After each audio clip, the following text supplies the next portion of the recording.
अभी के लिए निफ्टी पर स्ट्रैटेजी सपोर्ट 25,025 से 25,075 पर, आज का लो भी वहीं प्लेस्ड है, और रेजिस्टेंस 25,175 से 25,225 पर।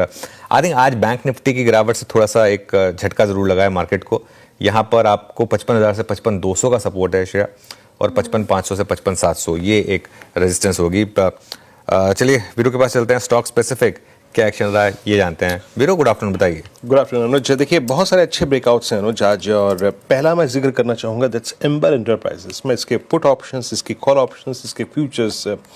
एम्बर आज इस वक्त तेज़ी के लिहाज से अगर आप देखें डेरिवेटिव गेनर्स में शामिल है, अभी भी डे हाई पर है, बट एक क्लियर कट ब्रेकआउट 1.5% ऊपर, और इसने ओवरटेक किया, इसने क्रॉस किया 6 जनवरी 2025 के स्विंग हाई की चैनल को, और इसमें अब ओआई शेयर हो रहा है 1.56% ओआई शेयर, यानी कंप्लीटली शॉर्ट कवरिंग इस पर हावी होती हुई।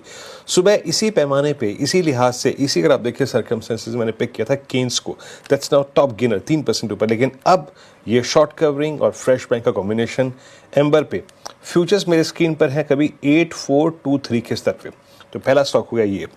दूसरा एल&टी, हालांकि देखिए इसकी जो तेज़ी है उसके पीछे बड़ा कारण ये भी है कि आज इसका जो बीएल के साथ पैक्ट हुआ था वो एक बड़ा कारण है, बट अभी भी मेरे ख्याल से ये पोटेंशियल रखता है। अभी करीब 37 रुपये ऊपर है, बट यहाँ पर अब जो ऊपर की स्ट्राइक्स हैं क्लोजर टू एक्सपायरी, उनमें थोड़ी अनवाइंडिंग शुरू हो गई है, जहाँ पे कॉल राइटर्स बैठे थे, और अब एल&टी 28 मई 2025 के बाद की हाईएस्ट ट्रैजेक्टरी पे, या फिर कह लीजिएगा दिसंबर 2024 यानी मोटा मोटी CY25 के सबसे हाईएस्ट क्लस्टर पे अभी तक कोई पार्टिसिपेशन नहीं है इस स्टॉक का इस पूरी तेजी में, बट एक क्लियरली बड़ी रेंज का ब्रेकआउट और एक classical inverted head and shoulders 3% का ओआई बिल्डअप ऐसा पिछले काफ़ी समय से नहीं हुआ। तो एक एल&टी ओआई और न्यूज़ फ्लो के संदर्भ में इंप्रेस कर रहा है, और एक एफएमसीजी बास्केट जहां पर आज काफ़ी स्ट्रॉन्ग मूव है, उसमें एक टाटा कंज्यूमर 1.25% ऊपर 1146 लेट पार्टिसिपेट किया, लेकिन अच्छा है। क्लासिकल राउंडिंग बॉटम 1146 पर ट्रेड करता हुआ, यहाँ पे ओपन इंटरेस्ट करीब करीब 1 लाख से जुड़े हैं,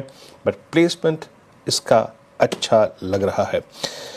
अनुज, आईटी की बात करते हैं, 35,005 आईटी क्या अभी कुछ समय के लिए हमको, ठीक है आज बैंक निफ्टी थोड़ा सा कोलैप्स हुआ, बट क्रिटिकल लेवल्स नहीं तोड़े, अभी 55,155,000 की वो जोन नहीं तोड़ी। हमें कुछ समय के लिए अपने ट्रेड पैटर्न में थोड़ा सा बदलाव करना पड़ेगा क्या?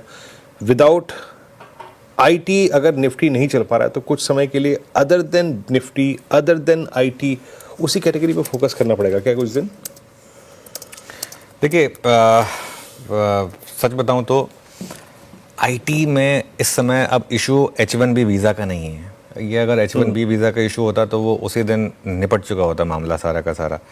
H1 इसमें इशू है कि क्या मार्केट एक फियर लेकर चल रहा है अब यहाँ से। एक तो देखिए आज एक और चीज़ हो गई, कल जो रात को पावल साहब ने कहा उससे मार्केट को एक डर लग रहा है कि कहीं हो सकता है उतने रेट कट आए ही ना।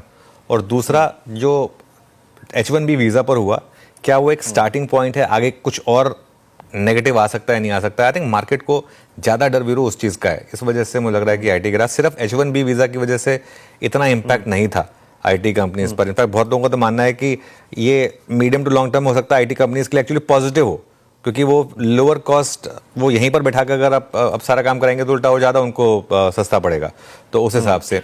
बाकी तो खैर लेट्स वेट एंड वॉच। ये मुझे लग रहा है कि सिर्फ H1B का इशू नहीं है,